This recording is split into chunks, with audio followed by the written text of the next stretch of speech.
da vida e a chave da morte.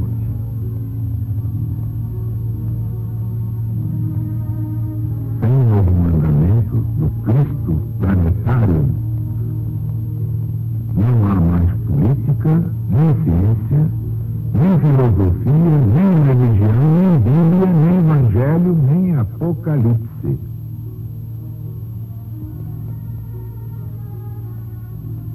E agora Jesus está voltando conforme sua promessa. E Jesus nunca mentiu. É por isso que levamos a todo este país e levaremos ao mundo inteiro o Apocalipse, que é de Jesus segundo São João. O livro das profecias finais. Só há um meio exato de enfrentar o que vem lá. É saber exatamente o que vem lá. Saber para prever, prever para prover. Vamos, portanto, a mais um trecho do Apocalipse de Jesus segundo São João.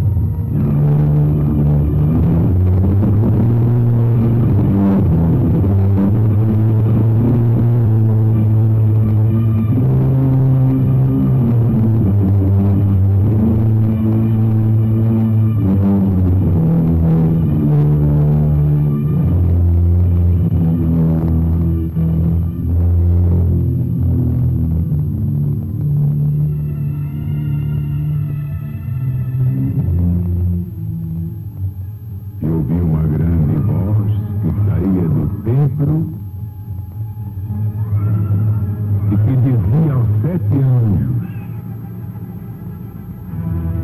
Ide,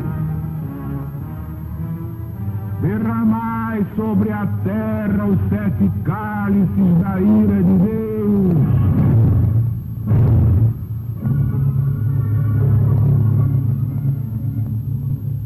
E foi o primeiro e derramou seu cálice sobre o mundo.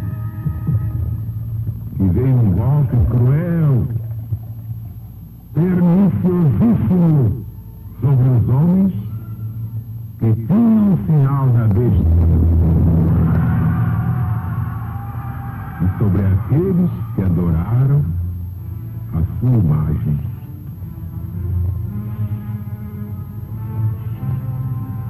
Derramou também o segundo anjo seu cálice sobre o mar, e se tornou em sangue como de um cadáver, e morreu no mar toda a alma vivente.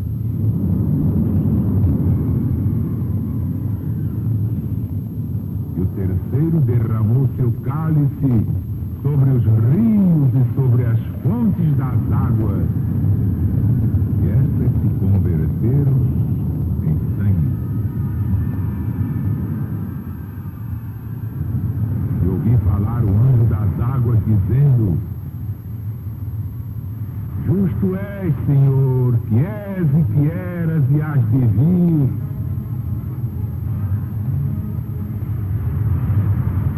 porque tudo julgaste.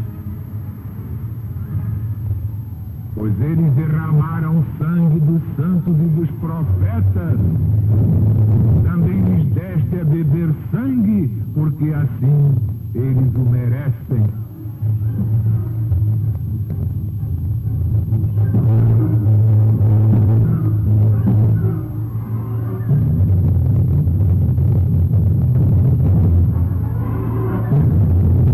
Eu vi outro anjo que dizia do altar: Certamente o Senhor Deus Todo-Poderoso, verdadeiros e justos são os teus juízos.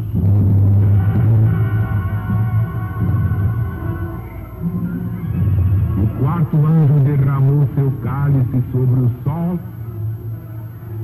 e lhe foi dado o poder de afligir os homens com calor e fogo.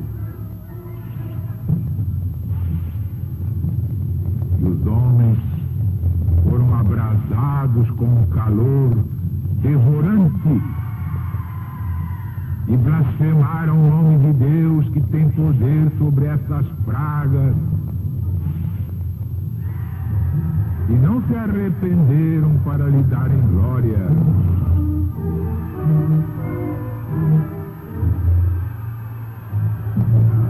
Derramou igualmente o quinto anjo seu cálice sobre o trono da besta. E o seu reino se tornou tenebroso. E os homens se morderam a si mesmos as línguas com a veemência da sua grande dor.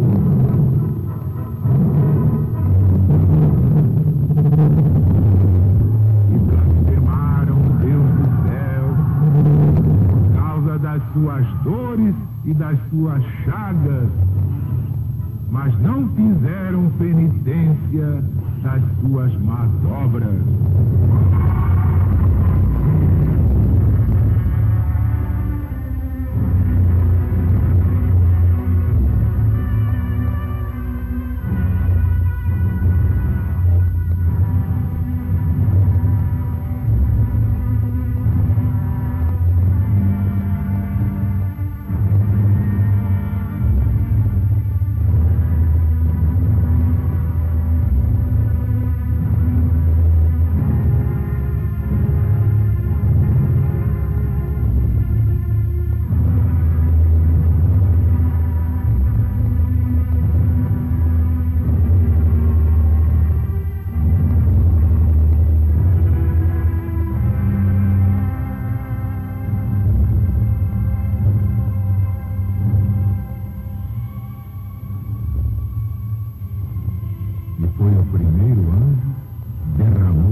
Sobre a terra e veio um golpe cruel, perniciosíssimo.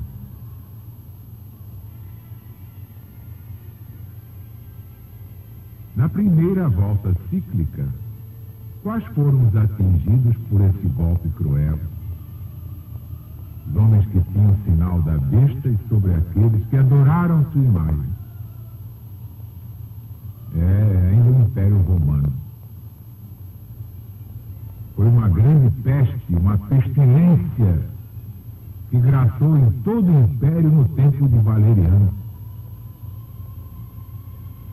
Como atesta Dionísio de Alexandria, autor do tempo, numa carta que escreve Eusébio, livro 7, capítulo 22, atacou principalmente os gentios, porque os cristãos, como nota o mesmo Dionísio, mas a consideravam como um remédio ou como uma prova do que propriamente uma peste ou uma praga.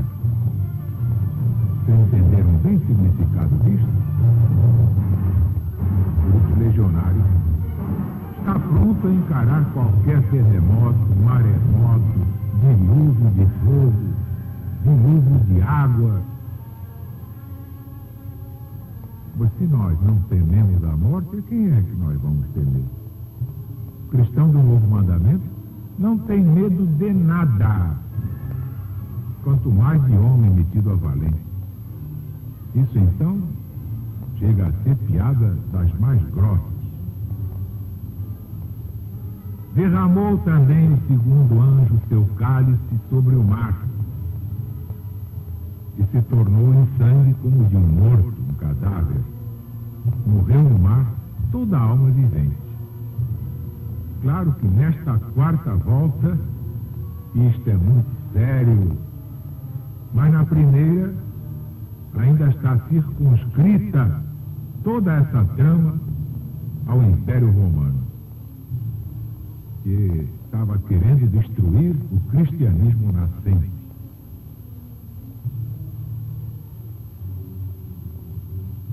Então, o que significa isto? São as guerras em todo o corpo do império. O mar tornado em sangue é porque em sangue realmente nadou, então, todo o Império Romano. E em sangue como de um morto, para significar o deplorável estado em que o Império Romano se achava no tempo de Valeriano. e também de seu filho Galeno. O império destituído de autoridade, que a alma de toda e qualquer nação não era nada mais do que um morto, do que um cadáver. Vejam que coisa impressionante, mas não é autoridade como os homens entendem aqui embaixo, não. Sabe com quem está falando? Não é nada disso. É autoridade moral, espiritual. Um governante tem que ter luzes mentais, espirituais, intelectuais, mas tudo dosado no Espírito de Deus, não no espírito de Satanás, que é o espírito do mundo. Por isso é que o mundo está nessa deflagração permanente de guerras e novas guerras. É uma conflagração permanente. Que a guerra continua dentro do homem, está dentro deles. Então qualquer tratado é farrapo de papel. É pretexto para ganhar.